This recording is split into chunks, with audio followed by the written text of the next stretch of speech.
สิมาบอกสูตรใหม่ในการเฮ็ดนาปีมีสูตรใหม่นะเราจะหว่านกานะหว่านปุ๋ยใส่กานี่ตอนนี้ก็ลกเลยหวานเลยนะกากันใหญ่เติบละพอดำละแต่ว่าอยากใส่ปุ๋ยนะอยากใส่ปุ๋ยแบบบำรุงให้มันอวบอ้วนนะประมาณโลหนึ่ง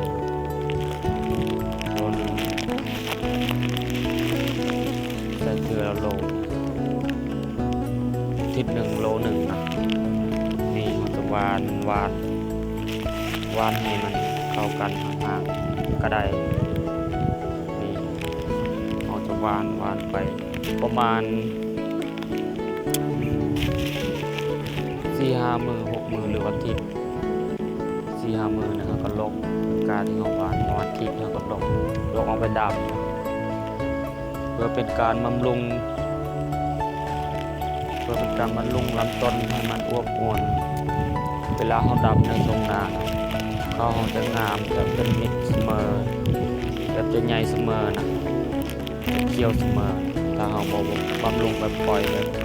เป็นไปตามธรรมชาติมันน่าจะบ่งามนะเพราะว่าเขาเคยผ่านนะเคยเห็นในที่ผ่านมานะอาจจะบ่งามกาเขา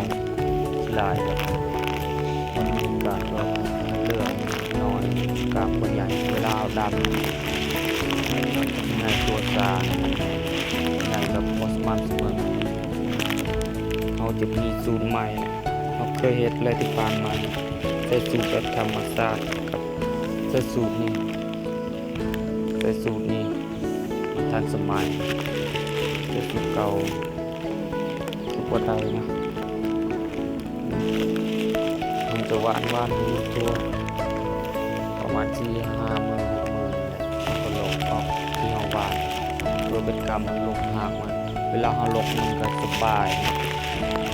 ดินมันก็จะอ่อนเวลาเราหวานปุ๋ยมันจะฟูขึ้นนะเวลาเราลงมันจะง่ายขึ้นนะง่ายแบบพอได้ลงยากสบายเวลาเราใส่ก็ดำตาเอามาตัวปวดมีวิธีมาบอกจะมีนะวานทิพย์แล้วก็เอาวานแล้วก็เอาลกเอาไปดำบอลแล้วก็เอาวานประมาณเราจะลกสมุดวัน4-5 มื้อเราจะลกเอาวานก่อน4-5 มื้อนะประมาณ6-7 มื้อแล้วเอาไปลกวานก่อนนะแล้วจะคอยไปดำตีกาคอยกับมันใหญ่แล้วพอดำเลยสมีแต่คอยอยากวานเพิ่มนะคือว่าวแหละวานเพิ่มแบบปรับปรุงสูตรมันนะ